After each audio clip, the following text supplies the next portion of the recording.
award-winning photojournalist, Barbara Kinney, with us tonight. Like I said, she is an award-winning photographer. She's been featured in Time and Newsweek, and I'm excited that we're going to get to see some of her most famous photos and maybe some that aren't so famous in a little bit, and let her tell you the real story behind the photographs. So Barbara's had a pretty interesting life and career, and for you all that don't know Barb as well as I do, she served in the White House and was one of the White House photographers, and I'll let her talk a little bit later about what it means to be a White House photographer, for about 6.5 years. And then when Secretary Clinton decided to run for president the first time, she was hired to come on and travel everywhere with the campaign team. She did that again in 2016 for, I think, 18 months, a long campaign, as we were just talking about. That's way too long for a presidential campaign to start 18 months. We were talking about the fact when President Clinton announced in October of 1991, it was really just a year, you know, and this was 18 months, a long time. So she has a fabulous new book out called Still With Her, and we're going to have an opportunity for her to talk a little bit about the book and why she wrote the book, and there will be books for sale after this evening, and she will sign those. And what great holiday gifts. I've already gotten my little stack back there, so I encourage you all to get a book when we finish, but I think we'll just sort of launch right in, Barb. So I'm going to ask some questions and look at some photos, and then we'll, of course, open it up to the audience. First of all, how did you get connected with the Clintons and you got to the White House? You were the White House photographer. How did that happen? And then I want you to talk about what it really means to be a White House photographer. It's a pretty special job. Well, thank you. And thank you all for coming. I see some familiar faces here, some from the White House and some from the campaign. So I always say that it was kind of a fluke that I got on the White House staff. I was, after college, I moved to D.C. I studied photojournalism, and I was a news photographer, and I knew D.C. had news, so I'm going to move there, which was, as I look back on it, really stupid, because I had no experience, really, and floundered around for a bit. But anyway, I eventually was freelancing in D.C. as a photographer, and I got a call from a friend of mine who had taken 3 months off his job to work on the Clinton campaign, and he was now on the transition team. And so I got a call from the First Lady to-be's office to see, you know, if I was available for that week. What was my schedule? And I'm like, yeah, I'm available. We have this sort of incredible job. We need somebody to be with Hillary Clinton for that week of inauguration. The campaign photographer is going to be with the president-elect, but she needs her own person. Are you available? I'm like, yeah, I'm available. I had like 2 parties scheduled for inauguration, you know, like, all right, we need you to be at Blair House tomorrow at 8 a.m. I'm like, okay, great. And so I got up really early, got dressed, sitting around just waiting for the time to go. And I'm like, I called my mom. I'm like, you're never going to believe what I'm going to do this week. And I told her. And I think she was like, well, who's Bill Clinton? She's not very political. Anyway, I hang up the phone, and I get a call. I hang it up, it rings, and it's Lisa Caputo, who was Hillary's press secretary, to say, hey, we're really sorry, but the campaign photographer hired somebody without our knowledge. So jobs, you know, sorry, we've got somebody else to do it. I'm like, no, what? I just canceled my whole week of work, you know, 2 jobs. I can't believe this. She's like, I know, I'm sorry. I'm like, this sucks. I just called my mom and told her. And Lisa, who I became good friends with after, said, you're right, this does suck. And I heard her yelling in the background, I'll call you back. She hangs up the phone, and about an hour or so later, she's like, okay, not today, but tomorrow I'll be at Blair House at 8 o'clock. You're going to do it for the rest of the week. So she, not knowing who I was, but realized that it was like a, you know, a bad deal. She, you know, stood up for me and brought me in, and, you know, it's like, as I told Stephanie, I went from shooting 2 parties that week to literally riding down Pennsylvania Avenue in the motorcade, you know. So it was just also sort of surreal. It's one of these right place, right time, who you know scenarios, which is a cliche, but it was true at this, you know. And once I got there, though, it was like I had to do the job. I mean, I had to be good at, and I did. I was good at what I was doing there, and got hired for a 30-day temporary job, and it just snowballed into a full-time job. So. And what was it like? I mean, again, you were scheduled to shoot 2 parties, and the next thing you know, you're riding in the presidential motorcade down Pennsylvania Avenue. Yeah. And I remember looking at Pennsylvania Avenue, it was completely clear. I mean, there was, and at that time, Pennsylvania Avenue in front of the White House was open to vehicular traffic. So what was that like? And then tell the little story that you told me a few minutes ago about the parade. Yeah, so I remember, so I was exhausted. I shot 2 or 3 days, 3 hours of sleep. 3 hours, I was just like not in that whole mode yet of working so hard. And I was exhausted, and we get in the motorcade, and I'd read in the paper that they said that the Clintons might get out and walk the parade route. I was like, okay, I got to be ready for that, and right. And so Kelly Craighead, who some of you might know, who was the First Lady's trip director person, was in the front seat of the van I was in, and I'm like, Kelly, are they going to walk the parade route? I go, no way, they're not going to do that. I'm like, thank God. So I put my cameras down, and I'm like, head back, sleeping, and all of a sudden we stopped. I'm like, what's going on? They're out of the cars. I'm like, ah! So I grab my stuff and go running down Pennsylvania Avenue to try and get in front of them, just knowing somebody's going to grab me and like pull me aside. And then then I realized I had this pin. That is all access for me. Nobody was touching me. This is awesome. And as a photographer, this is like your dream. So I got right out in front of them, again, like looking around, waiting to be told I shouldn't be there, and like right in front of them, shooting these great pictures. And yeah, it was amazing. I got really what a great day. Great pictures, what I love is that they are here in this library. All of our negatives, we were negatives back then, film. All of our negatives are here in a safe place. Not in my garage or my basement or in my storage facility. They don't belong to you. They don't belong to me. They belong to the people of the United States of America. Thank goodness. Yes. Thank goodness. Yes. So yes. I'm so happy. Well, one little thing I'd like to point out because I see our friend Connie Fales in the audience here, and if those of you know, Connie is a very talented artist herself and runs our museum store and used to have a fabulous clothing store here. And then when we asked her to come run the museum store, she sold her business. But a little note about that, the inauguration, that gorgeous suit she had on that day with that gorgeous blue velvet hat, Connie Fales designed that. So, yes. I did not know that. Connie waved to everybody so people can see you. We're so proud of Connie. I'm so glad she's here tonight. Right. Yes. So, okay, you did the inauguration. Yeah. You're walking down Pennsylvania Avenue, and then the next day, you are a White House photographer. Yeah. What the heck does that mean? Like, what do you do? And talk a little bit about like the kind of access. Let us know what that's like. Yeah, so basically a White House photographer's job is to document the presidency for history. That's our line. This is what we do. And so that means you photograph everything he or she does. The schedule puts on the schedule. And other stuff besides the schedule. Exactly. We would have different shifts during the day, and if it was your shift, I would often be just sitting in Betty Curry, the secretary's office outside the Oval, in case somebody stopped by, in case the president, there was a candid moment. You just kind of had to always be around. And then there were 4 of us, and we'd split our time between, our schedule would be mixed between the First Lady and the President.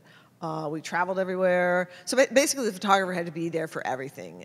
Personal stuff, which was good and bad because you got to go everywhere and do everything, but that also meant you had to go shoot on their vacations, and so we were always around. The access, I mean, you must have been a trusted person to be able to be in every meeting and every family vacation and every place they were. And that took time. I was new at it all, and they didn't know who I was. So it was this period of getting to know each other, having them feel comfortable around me knowing what to do. The first, I was telling somebody this the other night, the first night shift, evening shift I had, President Clinton was in the Oval Office discussing the gays in the military issue that had been put in front of him. And Les Aspin, who's Secretary of Defense, and advisors, and everybody was in there. And this was all still pretty new to me. And so those of you who've worked at the White House will think this is pretty funny.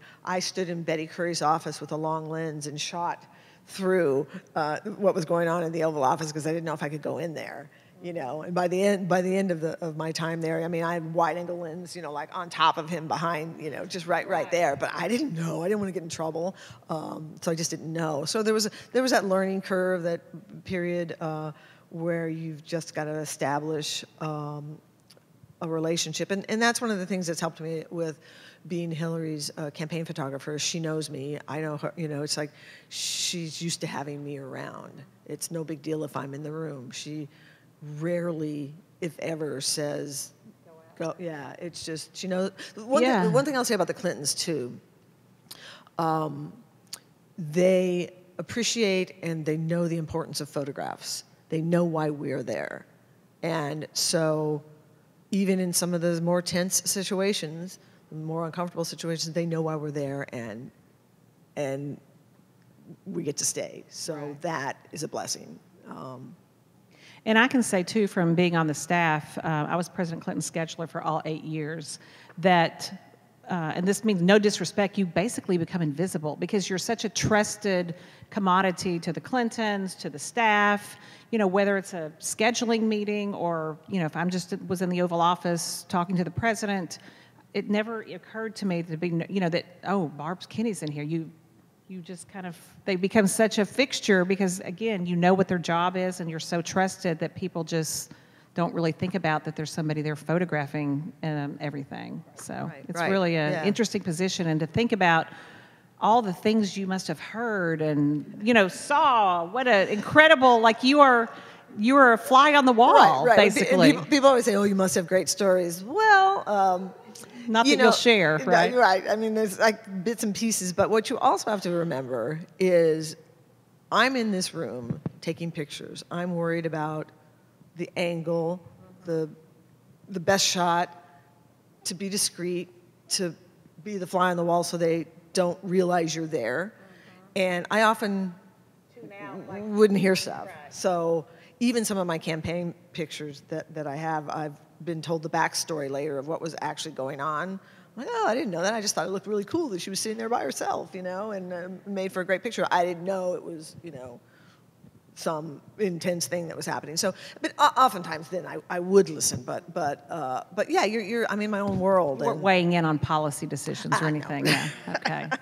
Yeah. Well, that's a good segue to. I'd love it if we could pull up some of your famous photos from the Clinton White House years. Some of my favorite photos. If we can get those up on the screen, and I want to. Okay, tell us, look at that. That is all the living first ladies in, I believe, 1994? 1994, maybe 93. I can't remember. It's May 11th, I think 94. Okay, tell us what on earth was going on there. Look at all their expressions and give us the backstory. So what's interesting, this was taken at the Botanical Gardens in D.C., and they were commemorating the First Ladies' Garden. And they invited all the former First Ladies. Interesting is that Jackie O was still alive, but she was too ill to attend, and she actually died a few weeks later. And this is a funny picture. They're all dressed in these pastel gowns. I just love the pictures black and white, but they are very, very colorful. And it's funny, when I sometimes do talks, I ask young people, like, can you name who these ladies are? And often they can't. So I'm sure a few people in here probably could, but I always feel bad because Nancy Reagan, who we always had this impression that she's sort of aloof and, Nancy, and she's looking off. Well, she was actually looking at a TV monitor that was showing what was going on out on stage. But this picture means a lot to me because you have Nancy, again, looking aloof. You have the Democrats, Lady Bird and Hillary talking. Hillary. Rosalind's kind of out of the conversation, then you have the Republicans talking. And it's just sort of like, it just said it all. And one interesting thing about this picture, which I'm thrilled about, Annie Leibovitz was at the office one time, and she was over in our editing office, and somebody calls me and is like, this was on the wall over there, Annie Leibovitz is looking at your picture. You need to get over here now. So I go over there. I'm like, hi, nice to meet you. And she said, I love this picture. Would you like to trade prints? I'm like, yeah. So I sent her a print, and I got this beautiful Bruce Springsteen photograph, which is awesome. I know, it was really cool.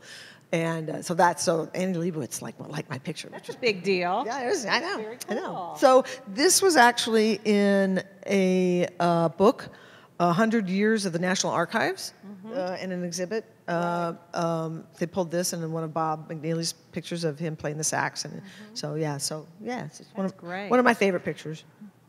Now, my favorite. This is one of my all-time favorites. Tell us. This is my about my award-winning photo. A big award-winning photo. It was all the Mideast leaders were at the White House to sign a Mideast peace accord, and so the whole day it's like we're in the Oval Office and you have all these people there, and there was just pictures everywhere. It's like there's just so much going on, and so amazing to see Arafat and Rabin talking. And so then we go down to the Red Room. They were going to be announced into the East Room for the event, and they lined up by how they were going to walk out. And Stephen Gooden, who was the president's aide at that point, said, "Mr. President, you need to straighten your tie." And funny for photographers out there, I was shooting with a Leica rangefinder, because that's where we shot most of our black and white, because they were kind of lighter, easier cameras to shoot in quiet situations. And but you have to manually focus it. And I was sitting there looking through my camera, and I saw through this eye that they all did it at the same time, and I fired off 3 frames. And then they're announced, and I turned back to Steve and was like, "Did you see that? Wasn't that funny?" And he's like, "Yeah, it was funny." I'm like, "I wonder if Arafat has a tie. That would be really funny." And so later on, again, this was film, and we shipped it over to our offices, and I asked my photo editor, I said, "I think I have this really good picture." She said, "The tie picture." I'm like, "Yeah, did you see it?" She's like, "Yeah, is it in focus?" "Yeah, it's in focus." "Awesome." It's like, so it was this great picture, and we, at that point, would release, not like they do, well, at least in the Obama White House, where they put digital stuff online all the time. We would do a prints and release it to the press. We'd actually walk out and hand them to the press people. But this really didn't have any. It wasn't newsworthy. It wasn't like the actual signing. It's like, so who can we give this to? And so we decided to offer it to Life magazine. And I like to say whether this is true or not, but apparently they held their presses. And once we faxed the picture to them, and like they held their presses to put it in there and ran it double truck. And as a result, then entered it in the World Press Photo competition, which you have to be published in order to enter. And I won a first place, which was like this. Isn't that the coolest? Yeah. Big applause. Yeah. And speaking of invisible photographers, and he's not invisible, our fabulous friend Nelson Chenault is standing up there. And he has become our sort of unofficial White House photographer. So anytime President Clinton is here, and he's so great, and we're so pleased that he's up there, give a shout out to Nelson, because he does such a phenomenal job. He is also an award-winning photographer. Is that right? Y'all need to chat. He's had things on the cover of Sports Illustrated. He is a really, yeah, you need to talk to him. Yeah. He's a cool guy. All right. We love him. What was one other thing? A couple of things I'll say about this print, and we can go on. There was at one point where King Hussein and Queen Noor came to the White House for basically their last visit, because he was very sick. Yeah. And they came and sat out on the Truman balcony and had hamburgers, with the President and the First Lady. But they were in the Oval Office beforehand, and I was trying to do my candids, and the Jordanian photographer was like, "Let's pose them in front of the desk." And I was like, "All right, yeah, let's do that shot." And so we did, and I said, "Mr. President, your tie's a little crooked. Can you straighten it?" And he's like, "Oh, Barbara's always telling me to do that." And King Hussein said, "Oh, like the picture." And he's like, "She took it." And Queen Noor says, "We have it in our library." Oh, how special. I know. Yeah. So that's, yeah. So. Great. All right, another one. Oh, wow. And this is just a picture I really love. This was Bob McNeely, who was our boss at the time, was setting up a portrait. This was the second inauguration night, where they're getting ready to go out to all the balls. And so I was just kind of shooting, again, Candace over his shoulder, and I don't know, just this really glamorous sort of. It's so beautiful, and we have her dress that was made by Oscar de la Renta actually in the permanent exhibit over there. Yeah. So the Bob had lights set up, which is what you can see in the background, I think, and it's just a nice candid. Wow. So besides doing the campaigns, I got involved with shooting a lot of Clinton Foundation work. And so in 2004 or 5, started doing Clinton Foundation stuff, got reacquainted with everybody, which I'm sure helped me get back on the 2008 campaign. But when I was on that campaign, I, saw Chelsea a lot because she would come out and campaign with us. And so they asked me to shoot her wedding. And there was one other photographer out of Boston who worked with Brian Raffinelli. And so she and I and a couple of our assistants shot it. And this obviously is one of my favorite images, to have all 3 of them together. This was in People, wasn't it? This was in People. Yeah. I ended up getting the cover of People magazine from the shoot. It was a picture of Mark and Chelsea, I think. But yeah, it was just this special significance. Yeah. So Dorothy Rodham and our friend Patty Kreiner is here, who's a very close friend of Dorothy's. I'm sure that picture brings back a lot of memories to you, Patty. It's really beautiful. Yeah. Really beautiful. And again, did Clinton Foundation. This was a trip to, I have to look at my pictures, but we were in Asia someplace. Sri Lanka? I don't remember where we were. This is where I'm bad. It's like, I don't know, we were in some country. That's wonderful. Yeah, we went to visit Nelson Mandela at his home, which was wonderful. What a great, great photo. Yeah, it was really special. Was that the last trip that he saw him before he passed away? Mm-hmm. And we released his photo. It went all over the place, which was kind of cool. And we all got pictures with him, which was special. But that's terrific. That's great. All right. Okay, now we're going to segue. Now the book. Doing this in chronological order. Obviously, again, why Barb is here is because she is on a national book tour, and we decided that obviously it made sense to bring her here to do this program. So before we look at some of the photos, can you talk a little bit about the campaign itself and what it was like, and just sort of the grueling pace of 18 months every single day, and then maybe share with us, maybe some of your best memories. I'm sure there are a lot, and maybe if you feel like it, you can tell us like what one of your toughest days was. Tell us a little bit about the book, why you wrote it.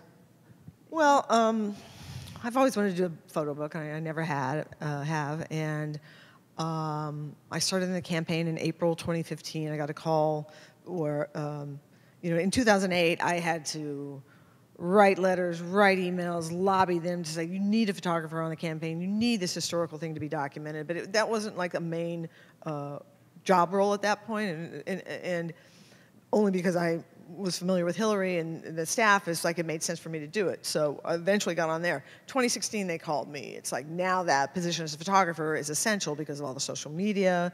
Even now, candidates that are running for primaries are starting to have their own photographers. So I was an essential, this was a staff job now. So I got a one-way ticket to New York, and which didn't make my now ex too happy. But yeah, that's a whole nother story. It's in the book. It's in the book. So I went out there, and before she had announced, and I told Stephanie we had this clandestine trip to Chappaqua with a video crew to film her launch video. And we were sitting in the Starbucks in Chappaqua trying to hide our camera equipment so nobody got the sense that something was going on, which was kind of funny. So I think that was April 8th. And I worked until the end of the election. And in the beginning, it wasn't too crazy. We didn't travel every day, as she was going out and doing sort of small town halls and meeting with people to get an idea of what. Well, she did the Scooby van. I didn't get in the Scooby van. I flew out to wherever we met her. So it was a gradual sort of, outreach, but then towards the end, it was you're traveling all the time, 3 or 4 events a day.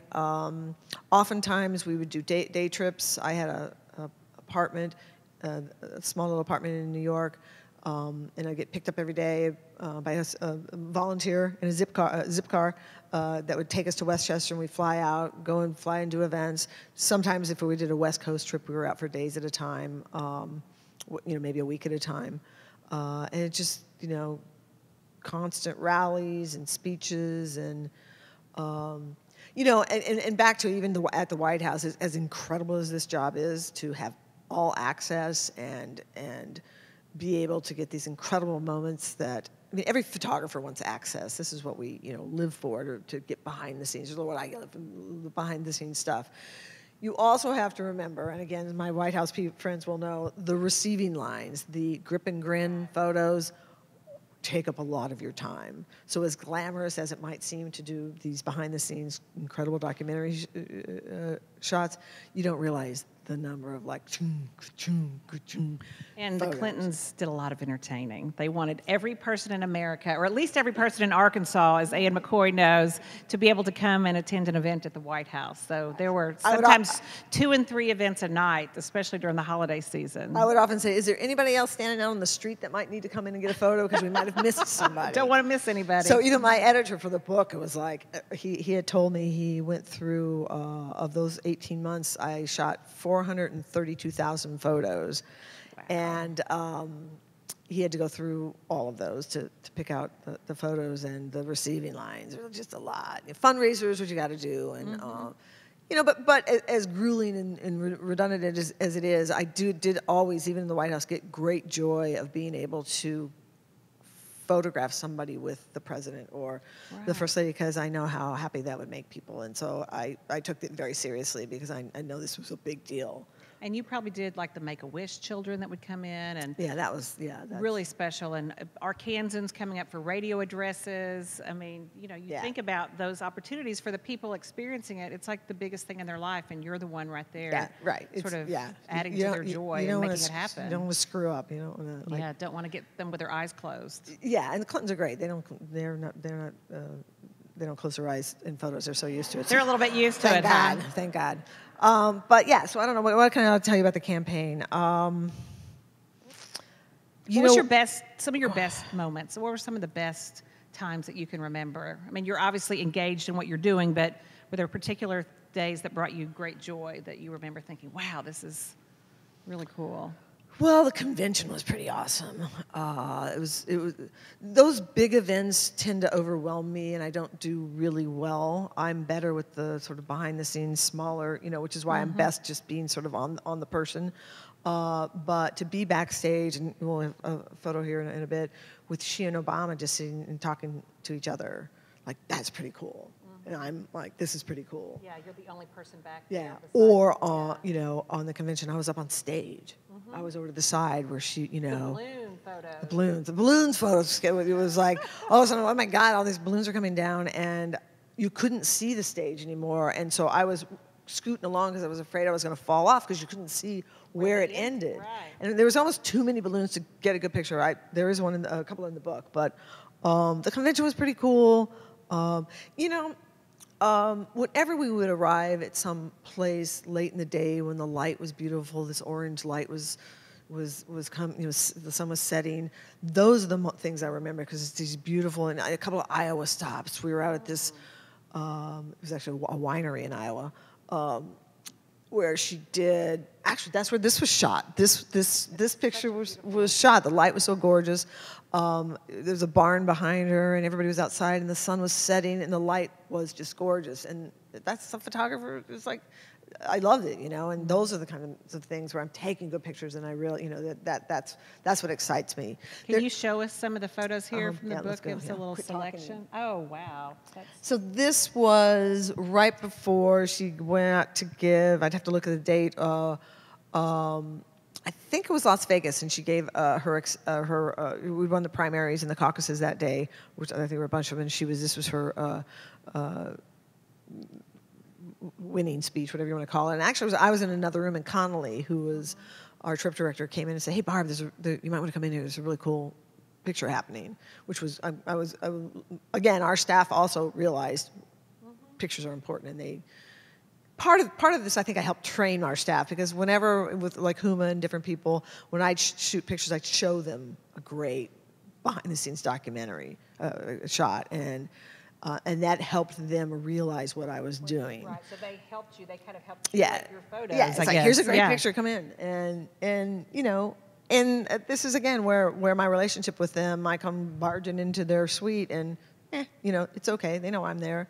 I don't stay too long. I get my picture and leave, but that's where the sort of comfortableness comes in.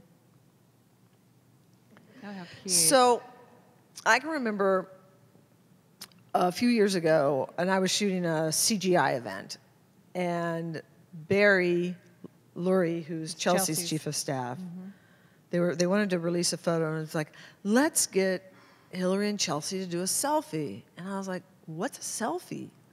Little did I know how that would take over my life in this last campaign. So they're doing a selfie, which was a cute photo. But as my editor was editing through all these photos, and we kept pulling up, there's some cute selfies throughout the campaign of people in the rope line and just, you know, celebrities and everybody. And we had, you know, only so many pages for the book, and we had to start, you know, chopping photos. And it's like, well, why don't we do a gatefold of the selfies? I'm like, what's a gatefold? And it's one of those, like, where you, like in a magazine, you pull out, you It's know, got like, a couple, like, fold out. Fold out, yeah. So we took all the selfies in the book. You have to see it in the back. There's a fold out, and on front and back are just full of selfies. And if you go through there, you'll see, you know, Katy Perry, Gabby Giffords and her husband, random people on the rope lines. So yeah, the selfie, for good or bad, became kind of a staple on this campaign. The one thing I'll say about the selfies, and even Hillary mentioned it, I started noticing that my photos from this campaign, when she goes down after a speech and works the crowd, there was something missing. There wasn't, you know, there was just selfie after selfie after selfie, and I realized there's no longer this emotional connection that she's having with the people in the rope line, you know. And she would say, I notice as I go down the line and I'll look at somebody and I can see they want to ask me a question, you know, about, you know, healthcare in the world, in the U.S., or, you know, there's like whatever. She says, I see they want to ask me a question, and it's like, question, selfie, question, selfie. I'm gonna go with the selfie. So there's not as much, you know, kind of interaction and give and take, and so everybody gets a selfie. If you don't get a selfie, I guess you weren't there. So, you know, it's for good or bad. You know, it's where we are now. Yes, it is. Oh, that is. Tell us about this so photo. I put this photo out last week when Trump couldn't, you know, get out of his hotel room to do a ceremony in Paris because it was raining. So Pete Sousa's always good. Obama's photographer, he's got a new book out called Shade, where he, you know, makes fun of some stupid thing Trump has done and puts a picture out, you know, compares it with what Obama did. And so he put some pictures out, and I'm like, this is a good idea. So I remembered we had this is in the book, and we were down in Orlando, I think it was Orlando, and it just let loose. And she came out on stage, and we didn't stay as long as we normally would have, because it was just torrential. And I got up on stage with her, mostly because I wanted to stay dry. I wasn't going to get down in the pit and try and shoot her speaking. But she turned around, and it was just fun. I mean, you know, soaking wet. So yeah, so I put this out on my Instagram. What was did you put a caption with it? I said, yes, some leaders aren't afraid of the rain. Some people don't melt, right? So this is one of those photos where it's like, okay, she's there, she's kind of by herself, you know, there were people behind me in the holding room, but she sat down in this folding chair in the holding room, water bottles, papers, whatever. You can see the diagrams. I don't know what those are, and I can remember Nick, his press secretary, was like, I was taking pictures, like, Barb, come on, get out, come, let's leave. I'm like, it's a great picture. So I got a couple of pictures of the left, and then we put this, so we would put out things in that evening. I would do an edit, and we put things on the Flickr Hillary site, and where people could go and look at them and repost them if they wanted. And so this was one of them. And it ended up going viral. because somebody put it out and like, look how hard this woman's working. She's sitting there in this crappy little room studying her remarks. You know, what a hard worker. And it like got like 20,000 shares or something. It just again went viral because it just showed A little bit of a contrast, yeah, maybe. Yeah. Interesting. So I showed that to Nick. And I'm like, yeah, this is why I was there. You know, so. Not always fancy holding rooms with delicious No, treats and no, flowers, no. and that's not how it works Not on the at road. all. Right.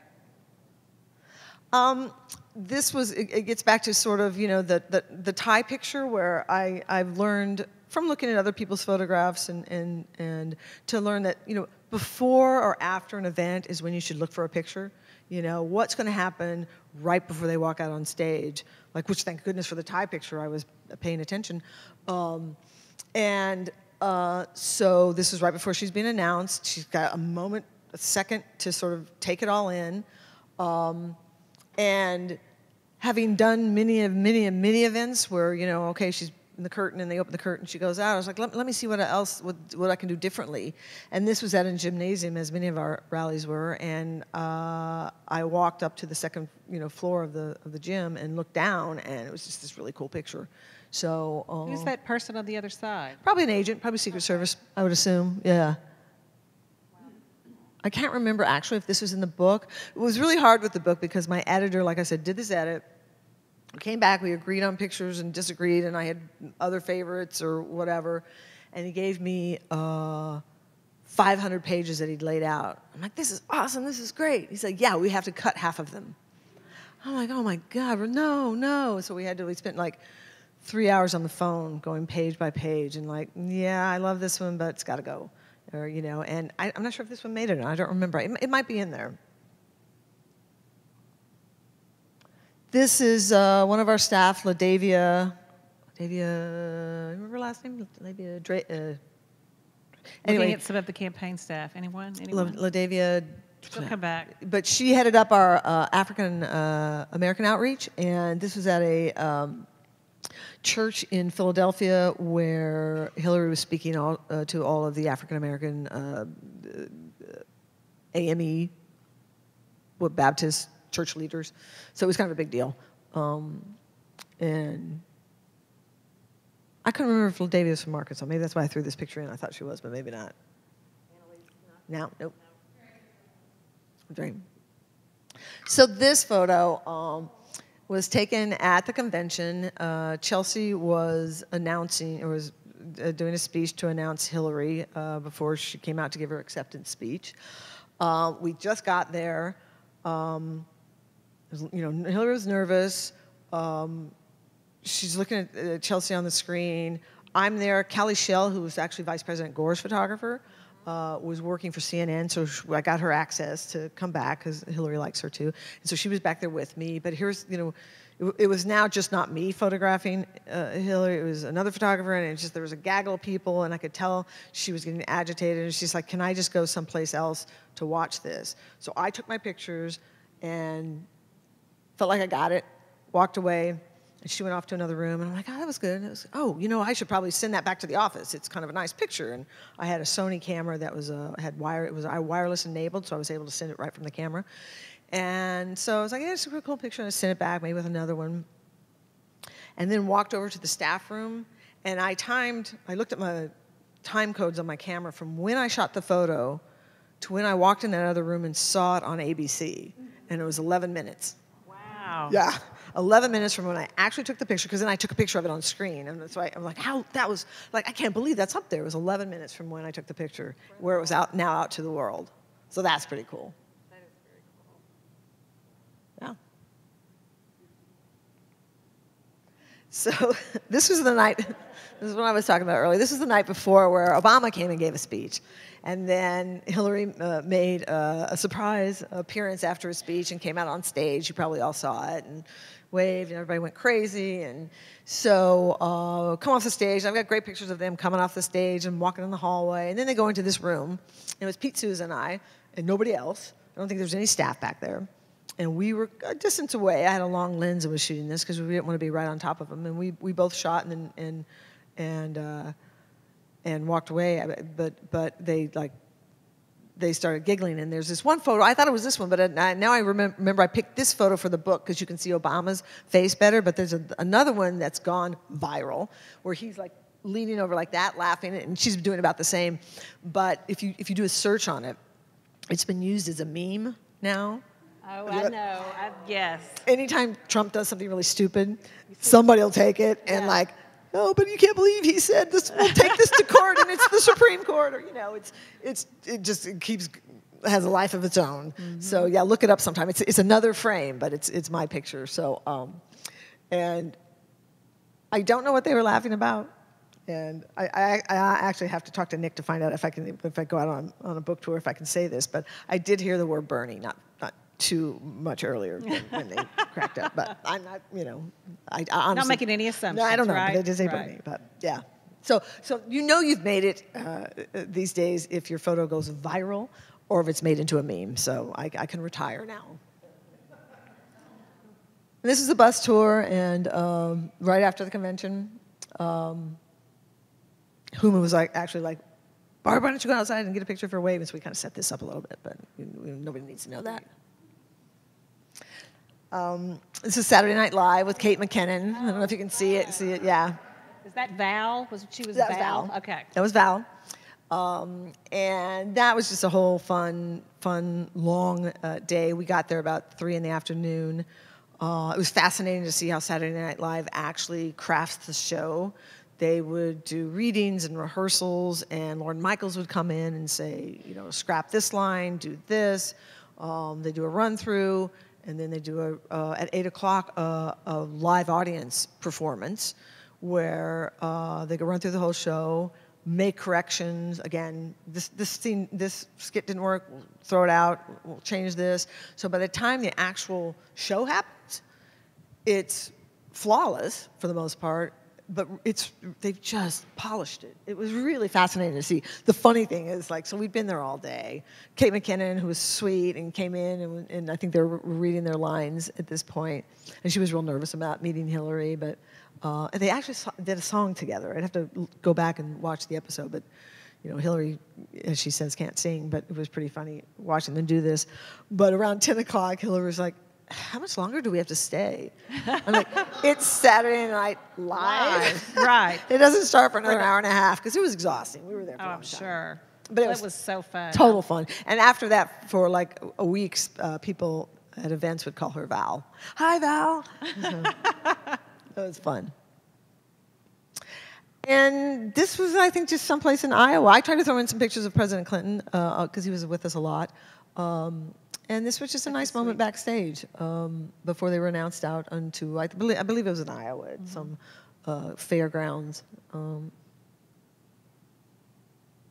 It was always great on campaign stops when either the president or Chelsea were with us because it just made for new and different and interesting photos.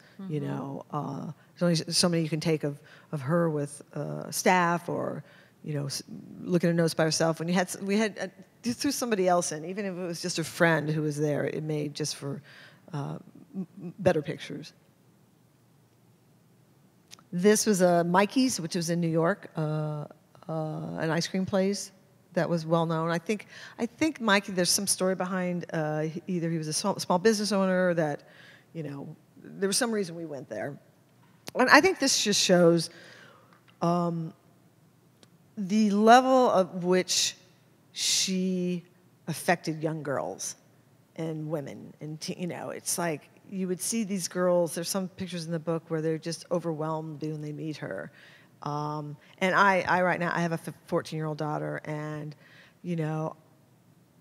I'm so happy that Hillary can be kind of a role model of that women can do anything. And this new generation that's coming up, I think we're already showing it with the number of women that have been elected, right? Yeah. And I think that's part of the title of the book is, in the moments that sparked a movement. And I just felt as I was doing this, as I wanted to do this book, like I got to do more than just a book of photos. Like, what does this mean? And I felt like having talked to people, having seen the women's marches that evolved after the election, there was something that's happened here. From talking to, there's a movement. There's something that ignited people to get out there and push back a little bit. And I truly believe she started that. I mean, it's because of her that these things are happening now.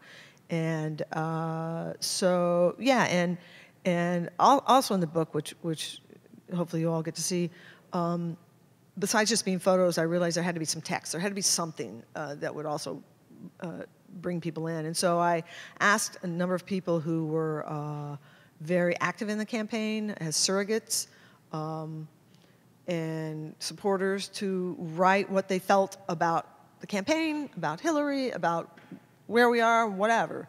And so we had people like Jamie Lee Curtis, who was a great surrogate for us. She would just ignite a crowd because she's just so energetic. She wrote this beautiful essay where she talks about, you know, growing up with her mom, and she wasn't very political, but then felt the need to come out and do something for this election. Cecile Richards, Chad Griffin. Oh, Chad is an Arkansas homeboy. Exactly. I worked with him at the White House when he was 19. Yes. And his title of his essay is "She Was My First HRC." He just announced he is retiring from the Human Rights Campaign Fund. Hopefully he'll run for office or something. Yeah. So interesting that, like you said, HRC is the acronym for the Human Rights Campaign, HRC. So that's a nice little. And we have one of our super volunteers. I asked Michelle Kwan, who was an Olympic skater, who was on our staff. And just people who, obviously I wanted people who were a little bit of note to bring more attention to the book, but John West, who's a super volunteer, was just I see him at all these campaign stops. So different people. So anyway, there's wonderful, wonderful essays in the book besides the pictures. And so yeah, you have to check those out. And if you haven't mentioned it, Hillary wrote the foreword, so I'm very excited about that. Oh, speaking of the little girls, you know, this was one. Precious. Yeah, and this is one of those times where my publisher says, "What were they talking about?" I'm like, I don't know. You were obviously way above. Yeah, and you probably... way above shooting. There's like, you know, the music, you know, fight song, blah, blah, going. It's like, I don't know.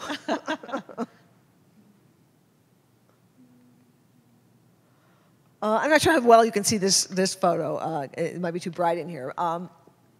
This was just one of the many, many, many nights we came home from traveling, and we're in Westchester. She's going home, walking from the plane to her vehicle. It was kind of misty, raining. I turned around. I mean, I would never stop, even with the president during the White House days, you don't put the camera down until they're in the car. You never know. You never know. And there are a couple times I've done and missed things. And so I would wait until she got in her vehicle before I stopped working. And you get results like this, which is just kind of a really cool, moody picture. Very cool. Yeah. Okay. So that's it. Well, why don't we open it up to the audience? I'm sure you all have some questions, and I know Barb would love to answer. Thank you for sharing that with us. Who would like to ask a question? Yes, ma'am. And wait for the microphone. There'll be Marie Bruno is bringing the microphone. I have a big voice. Okay. For the interior shots, how often were you using a flash, if at all? Good question. You know, these days with the digital cameras, they are pretty good in low light, which is great. Like. So I tried not to use a flash. Receiving lines, always use a flash, pretty much, because you need to do that. You know, backstage, you don't, because it's just too distracting, disturbing. And again, because these cameras, you can really, move the ISO up pretty high. That I would rarely use a flash. Yeah, always had one with me, but it's too disruptive. So. Yeah. And? Would you take just one picture, or would you take 2 or 3 and then choose the best one? Would you take just one photo, or take several and choose the best one? The latter. And for good or bad, at the White House, we used film, so you had a roll of 36. And so you'd have to time what you were doing when you were going to run out of film. And I would carry 2 bodies with me, so if one ran out, I'd have the other. Digital is great, but you end up shooting too much. and then the editing side of it, it gets very cumbersome because you have all these pictures, but you have endless roll, endless roll of film. And I would shoot several. Like if I looked back at this one, I probably have from her walk 15 frames maybe. And I go through and edit the one that I think works the best. The lights, yeah. So generally, you shoot a bunch just because you can with digital. But again, I pride myself in capturing that moment. So I don't just like, and hope that I get a picture.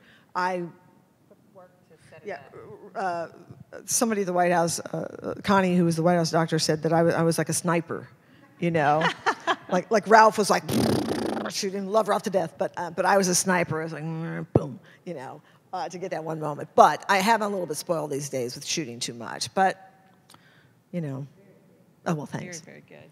Tell us a little bit before I ask the next question.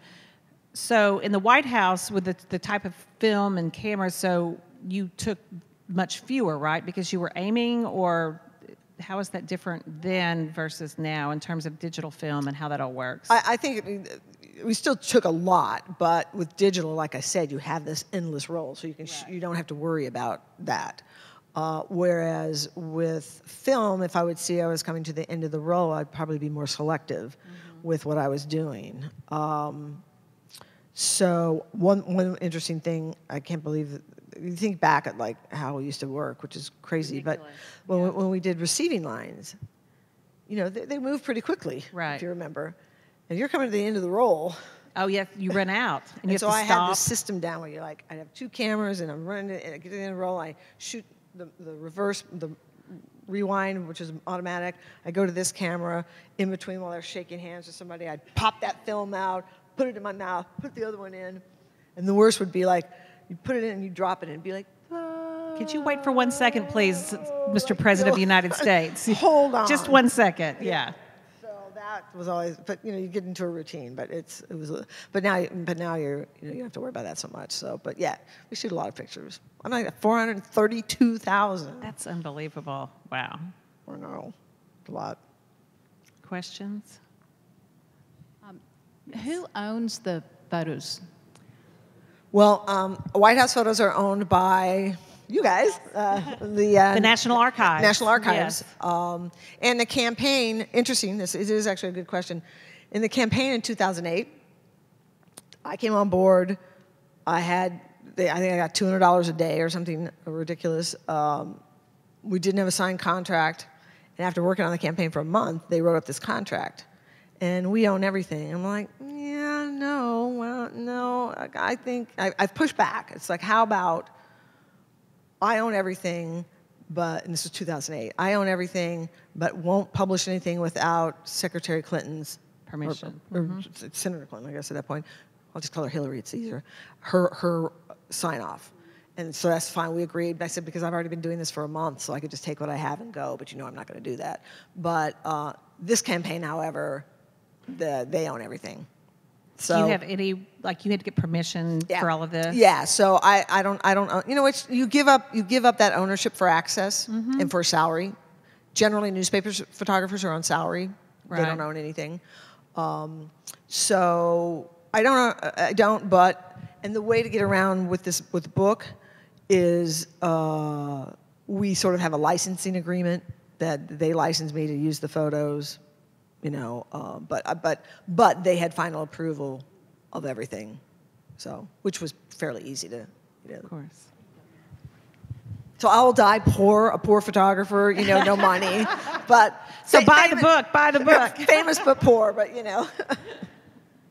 So that leads me to ask you: there have to be pictures of your triple chin is really showing. You got jelly running down your face, and I mean. You've had some of those, I'm sure, and then they go somewhere into a black hole so no one ever sees them? Well, yeah, I think that, our job, either as a White House photographer or as a campaign photographer, is to make them look good, right? And I don't want anything out there that's going to make her look bad. I adore her, and she's allowed me to be in all those moments. and so I'm going to protect her, that way. So yeah, there are some awkward ones. There was one photo which I really liked in the book that they nixed, where she was kind of looking down at some notes. It was really funny, but it looked like I didn't think it was bad, but You wouldn't want your own picture like that yeah, out there, I would. so Yeah, you can identify. Yeah, I think I photoshopped my passport photo. It's like, but yeah. So that they're and we protect we protect them. Just I've never ever asked Nelson to Photoshop anything before, so never, ever, ever. But no, but saying that, I don't want to get the wrong impression. We did not Photoshop anything that went out. I think the cover photo, we cleaned it up a little bit because it's just so big. But I wouldn't do that. I would not alter a photo because even I'll tell you a story when we shot Chelsea's wedding, and the other photographer I was working with is a wedding photographer, and we had to release some photos that day, and so we were back with Hillary, and Chelsea came back for a bit so we can pick the photos and send them out, and there was this one photo and there's something about it, and the other photographer says, well, we can just Photoshop that out. I'm like, no. Can you imagine the controversy that the Clintons have to fight enough stuff out there? They do is right. criticize. Can you imagine if we altered the video like the Trump people did the other day? It's like, no, you don't want to go there. You don't want to go there. It's just somebody will find out that you've altered it. And I'm an editorial photographer, and you don't do that, And so we would not Photoshop anything, I'll make that clear. Yes, right here. I was pretty heavily involved in the '08 campaign, and so I was just... You look familiar. Yeah, I'm a little bit afraid. I'm like, oh gosh, am I going to see myself in one of your photos? Can you just share some of your favorite moments from 2008? From 2008? Yes. Let me think back.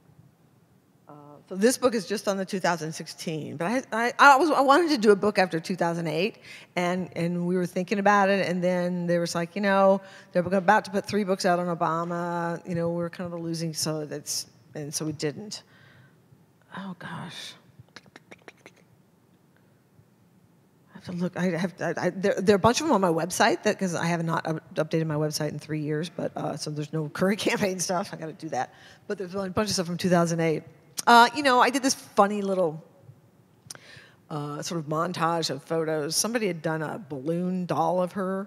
Have you ever saw that? It was just really funny, and she's holding it, and we ended up taking the doll and putting it in all the places that she would be in. Like had it coming out of the limo or the van, and in the plane reading notes, and so that was kind of fun. But that's 2008. I don't know.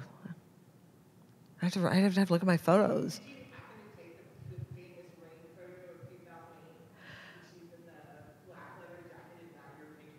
Well, I didn't have great pictures from that night. I do have some, but I think the one that's out there is way better than mine. It was one of those where I just missed that moment, and I kicked myself because I think I was like bitching about the rain and like, what are we doing out here? Let's get out of here. Instead of relishing the fact that I should be shooting these pictures, and so mine weren't that good. Yeah, but I know which one you're talking about. It was pouring. Oh my gosh. Annalie, how am I doing on time here? 2 more questions, okay? I was always wondering what the relationship was between like the press pool photographers versus the White House photographers, given that you guys had full access. Any good stories? Or? Do you want to say who you are? I'm John Keller. You guys have met before. John Keller. I'm an AV archivist across the way. So. Yeah, you've helped me on numerous occasions. Yeah, Yes, love thank you. the photos. Hiding back there. It's funny. Both the president, when we were in the White House, and on the campaign, they tend to like the photographers. They like everybody, but like the photographers more than the reporters because we're just there shooting pictures. We're not throwing questions out, and Or you're not trying to take bad photos to put on the front page. Right. And so there's this like, and the photographers generally don't engage a lot in conversation, so they're just there. but Hillary got to know all the names of people, and I remember doing a staff photo in front of our campaign plane, a photo of all the photographers, and that they're thrilled with that, you know, because we're always behind the camera, and so to have something like that was fun for them. I learned so much from the people that worked in the White House press pool and the photographers on the campaign, because, you know, I have all access. So if I can't get a good picture, you know, that's pretty bad. So I would see the photographers who had to stand behind the ropes, who had to, you know, not get my access, and see the amazing photographs that they would come up with.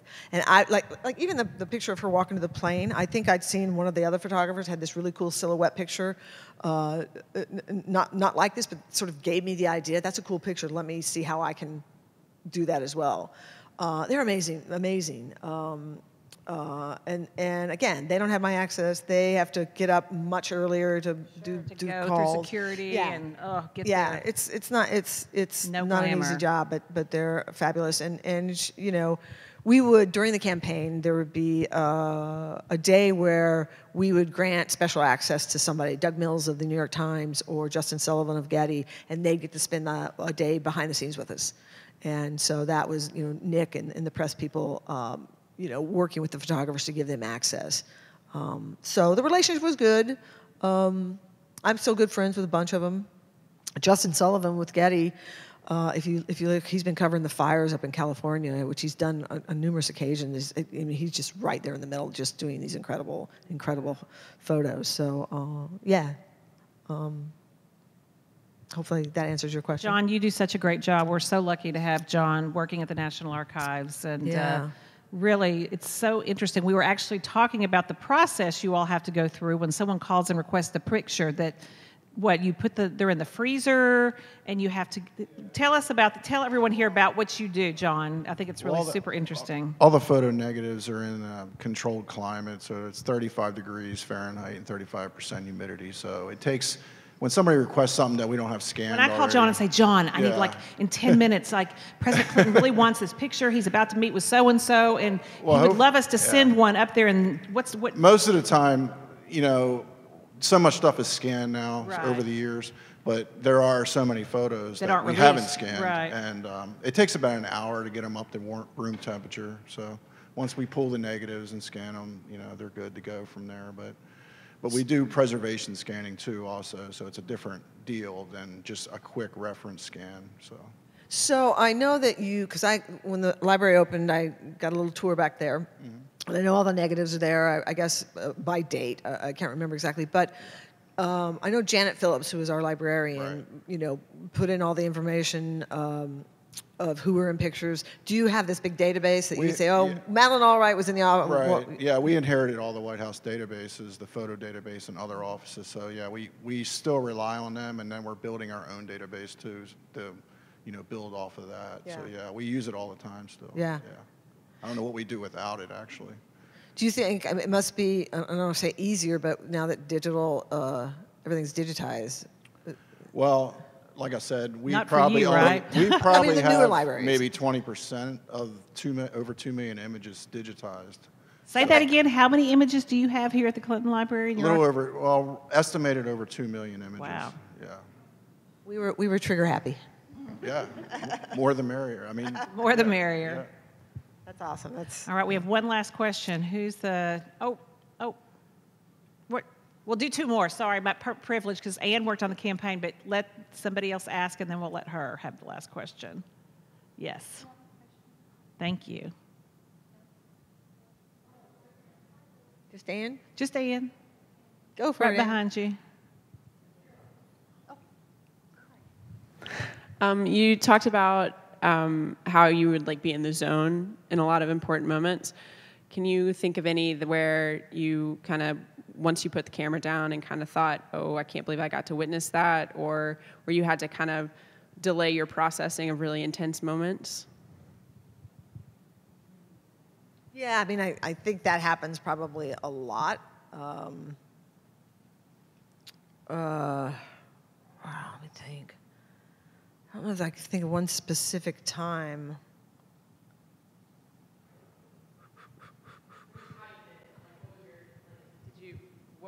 maybe I don't want to put you on the spot to Yeah, like true. think of a single one, but like how did you approach that? Was there kind of like a way that you just kind of had to unwind, or just, you know, put it away and think about it a couple of months later, like that kind of thing? Yeah, I think that, you know, because, I mean, you know how fast the schedule is busy, and so you don't have time to sort of relish and, oh, this was such a great photo, look at everybody, and, you know, and let me sit down and look at it for a while. It's like you're on to the next thing. And so it wouldn't be until, you know, maybe later that night where I'd be able to look at everything and edit, and I'd see, wow, that was a really cool moment, and I didn't realize it, or I didn't realize I got that shot, or what was going on here. And even, I think, more importantly now, going back and looking at the images, and maybe when you look at the book, you'll get the same feeling. It's like, wow. When I got the first proofs, I just cried. It was like, I don't know if it's because I can't believe I'm doing this book, or it's like this whoosh of memory. And it was so hard going through the pictures at first. But now going back, it's like, wow, look what we did. This was amazing. Some of the rallies where you have the big crowds and the, you know, it just, I think now it's hitting me more so than when we're in the moment, you know. Yeah. And then there's some backstories I'm finding out from putting the pictures in the book and finding, there's one picture in the book, we didn't have it here, where she's sitting in a locker room, because most of our events were in high schools or college arenas, and so she's in this locker room, and there's like fence gates on either side, and she's by herself, kind of just sitting there like this. And right before then, Nick was in there, Jen, Huma, all our staffers, makeup and hair people, and it was made for an interesting picture, but then they all left, and she's just sitting there by herself. I'm like, this is really cool. You know, just that solitary moment. And this was the third of 4 events for the day. It was like the last week, well, no, it was the last week of the primaries, because this is what the story's about. It was June 6th, and June 7th is when she secured the nomination. But apparently AP announced it on the 6th that she had enough delegates that she had won. And so everybody on staff was trying to convince her to go out to the rally and say she'd won. And she was fighting back and wouldn't do it. And so they were having this big argument, which I didn't know. And the staff all like left because it was like, enough. You know, she wouldn't talk about it anymore. And I'm like, oh, it's cool. She's by herself. Isn't this great? And I'm taking pictures not knowing what had just gone on. And I didn't know until like 2 months ago when I was showing Nick the picture. He's like, oh my God, do you know what was going on at this point? No. I wasn't listening. But yeah, so those kinds of moments I'm finding out have more significance. I was shooting away the day in the plane where she found out about the Comey letter that came back out. I didn't know. I knew there was a little tenseness going on with everybody. But I have these pictures, and it's like, you know what was going on then? I was like, no, I didn't know that. Wow, that's kind of an important picture. So. Yeah, wow. Well, I can say I had a really...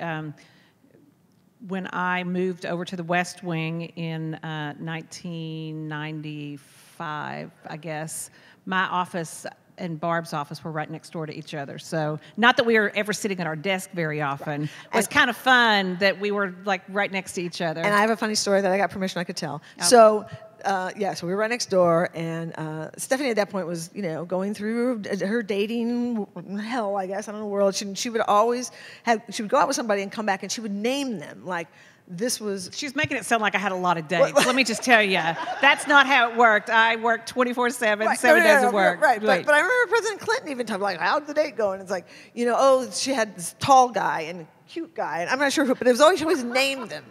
And I swear, I thought Don was her husband, was tall guy. For all these years, I thought he was tall guy. She says he was cute guy, but I don't know. I think it was tall guy. I think it was a couple of years before I knew his name. I just always called him tall guy.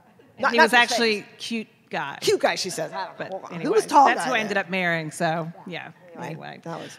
Well, thank you all so much. I hope you enjoyed this as much as I did. What a great program, Barb. We're so grateful.